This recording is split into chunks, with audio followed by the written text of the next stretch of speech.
You're listening to the Mark Hatfield Podcast. You want to go fight some crime? I push for kids to just play one sport. Well, life's not meant to just do one thing. That's right. I mean, life is meant to enjoy Mother Nature's creation, number one. Life is also spent to enjoy as much as you possibly can because knowledge is power. Mm-hmm. And the only way you get knowledge is by putting your hands on something and doing something with it. You can't say you've been there and done that when you've never even seen it before. I've heard too many cases where kids at the age of 14, 15, 16 are now wanting to change sports because they've played one sport for so long and they're done with it. Mm-hmm. There's a shelf life for every sport. Yep. No matter how far you and I went in playing our professional sport or football, there was a shelf life for us. And at some point you're ready to do something else. Yep. These kids are 8, 9, 10, 11 years old, and these parents had these kids playing year round. Mm-hmm. The thing is, enjoy so many things. That's why during the NFL lead up to the Pro Bowl, they had an event called the MVP, Most Valuable Performer. Mm-hmm. And they had guys, different players on there from singing to playing guitars to doing different things, dancing. And these guys are showing off gifts of things that they learned while they were kids growing up because they did more than just play football. Well, that's something I stress parents to do because you don't want your kids growing up living a life knowing that, man, all I did my entire life was do one thing. Yeah. Because that's not a fun life to live, just doing one thing. Mm-hmm. I urge my kids to play more sports, but my oldest plays both basketball and hockey, and he's now starting to see the game the way I saw it from the basketball perspective. On the football field, he's able to see it the same way now on the basketball court where you can see things moving. Mm-hmm. And when he goes from playing basketball to hockey, the game is slowed down even that much more for him. Where I played the game in football just like a point guard because playing basketball allowed me to see the court, allowed me to manipulate a 2-3 zone, a 2-1-2 zone, or a 3-2 zone, or a full court trap, being able to make players move a certain way just so I could get certain guys open. But if I didn't play basketball, I wouldn't have understood that. Mm-hmm.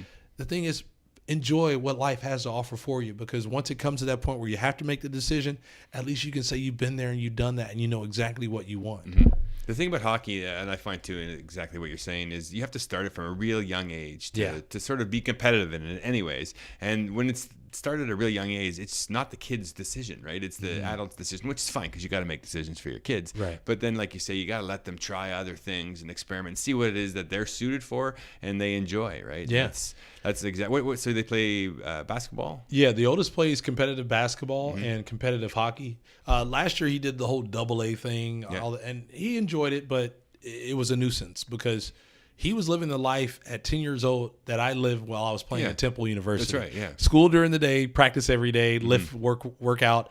I'm like, he's only 10. Yeah. He's a 10. He was just a baby crying and sucking on a lollipop or a pacifier 9 years ago, you know, and here he is around the clock playing hockey 5 days a week. He's putting more ice time out there than most of the professional teams are. And I'm thinking, what are we doing to these kids? Yeah. But the thing is, now he's able to play a sport where he actually feels his feet. Mm-hmm. He can step on a solid surface and actually push off, and it's not assisted by ice. Mm-hmm. Build an athlete, build a child who's able to experience a number of things.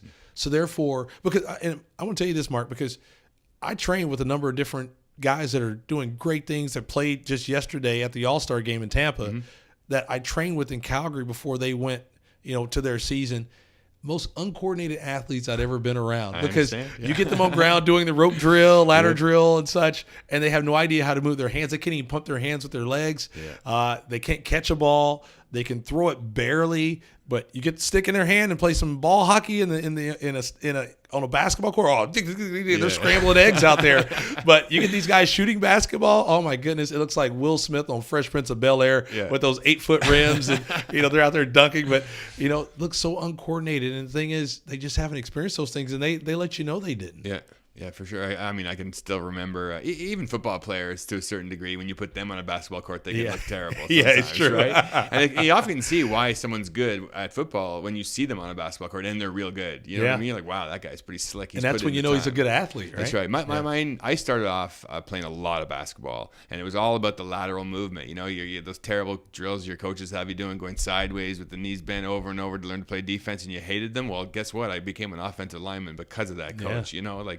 It's like you say, build a nice athletic base, and then you can do anything you like. Do you see your kids playing football in the future? You know what? They can play whatever they want, and I just want to make sure they have all the right teaching, going into it. And that's always been my number one thing. And if it came to a sport like football, I would be the one teaching them because I understand the game. I understand how to tackle. I understand how to do all the small things that football requires of it. Yeah. But honestly, their friends are playing hockey. Their friends are playing basketball. Their friends are playing soccer. That's what they want to do. They want to play with their friends. And as much as I would love for somebody to play some football, I was like, come on, man. Like, somebody play some football. But I'm not going to pressure my kids into ever doing anything. I want them to follow their heart, their passion, and do exactly whatever they want.